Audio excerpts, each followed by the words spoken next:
نحمد ونصلی علی رسول الکریم اما بعد فاعوذ باللہ من الشیطان الرجیم بسم اللہ الرحمن الرحیم السلام علیکم ورحمۃ اللہ وبرکاتہ۔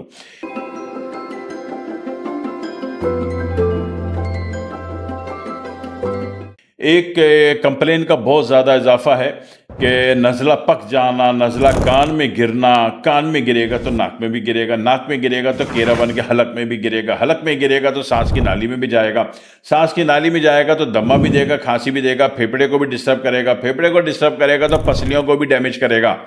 نزلہ، ٹھیک ہے جی، تو نزلہ کچا ہو، ٹھیک ہے، اس کا فریکوینٹ بہت زیادہ ہو، یا وہ پکا ہوا نزلہ ہو۔ اچھا، پکے ہوئے نزلے میں یہ ہوتا ہے کہ نماز میں رکوع یا سجدے میں جاؤ گے نا، تو جا کے جب اٹھو گے تو پیلا پانی بھی نکلے گا، ٹھیک ہے۔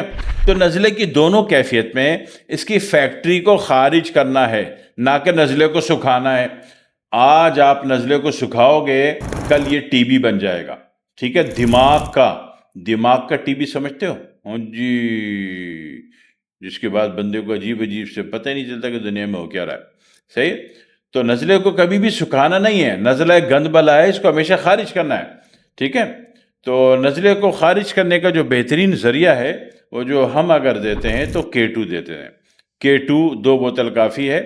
K2 ایک عجیب دوا ہے، یعنی کہ کسی بھی مرض کو خارج کرنا ہو، کوئی بھی نزلے کو، انفیکشن کو، کیرا گرنے کو، کان میں گر رہا ہے، حلق میں گر رہا ہے، پھیپھڑے میں جا رہا ہے، پھیپھڑے کو ڈیمیج کر دیا، سانس کو، نالی کو ڈیمیج کر دیا، پسلیوں کو ڈیمیج کر دیا، دماغ میں جم گیا، تو جم جائے گا تو دماغ میں کلاٹس دے گا تو جھٹکے دے گا تو مرگی ہوگی، علاج پتہ چلا کلاٹس پھنسا ہوا ہے، علاج آپ نشہ آور سکون آور دوائیں کا کر رہے ہو، تو مطلب ہول لائف مریض، ٹھیک ہے۔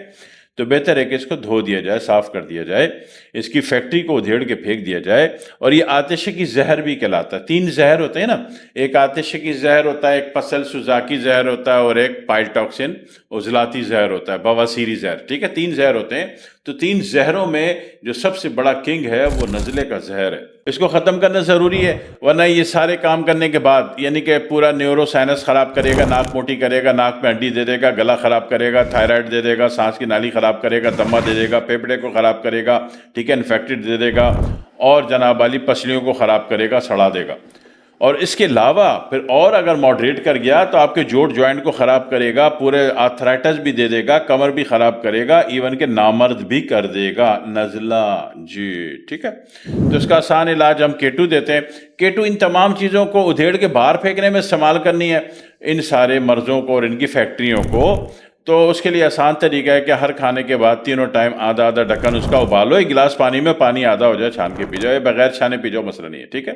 K2 کا ایک دوسرا بھی استعمال ہوتا ہے، ٹھیک ہے، کہیں کنفیوژن باقی نہ رہ جائے تو میں اس لیے اس کا سیکنڈ اسٹیپ بھی بتا دوں کہ K2 کا دوسرا استعمال اس وقت ہو جاتا ہے، نزلے کا جواب تو پورا ہو گیا۔ K2 کا دوسرا یوز ہوتا ہے جب وہ اگر مین پاور بڑھانی ہو، مرد کی طاقت، عضو میں سختی بڑھانی ہو، ٹھیک ہے نا۔ بیرل ہے تو جناب ربڑ کی ہو گئی، اس کو دوبارہ لوہے کا کرنا ہو، میٹلک کے اس میں سسٹم میں لانا ہو، تو اس کے لیے پھر ہم صرف رات کو کہتے ہیں کہ اس کا ایک ڈھکن ایک گلاس دودھ میں ابال کے ٹھنڈا کر کے پی لو، ٹھیک ہے۔ تو K2 کے 2 استعمال ہیں، رات کو دودھ میں ابال کے پی رہے ہیں تو جنسی طاقت دے دے گا، مردانہ طاقت دے دے گا، میل پاور دے دے گا، اور اگر دن کو 3 ٹائم ہر کھانے کے آدھے گھنٹے بعد ابال کے پی رہے ہیں تو سر سے لے کے آخری پسلی تک سارے جوڑ جوائنٹ کا کچرا کبارہ بلغم بما اس کی فیکٹری کو دھیڑ کے باہر پھینک دے گا، ٹھیک ہے۔ اور اسی طرح باہر جانے والے لوگوں کا ایک ٹیسٹ ہوتا ہے سفلس کا، سفلس میں TPHA آ جائے یا VDRL آ جائے، اس کاموں میں بھی K2 استعمال ہوتی ہے، ٹھیک ہے۔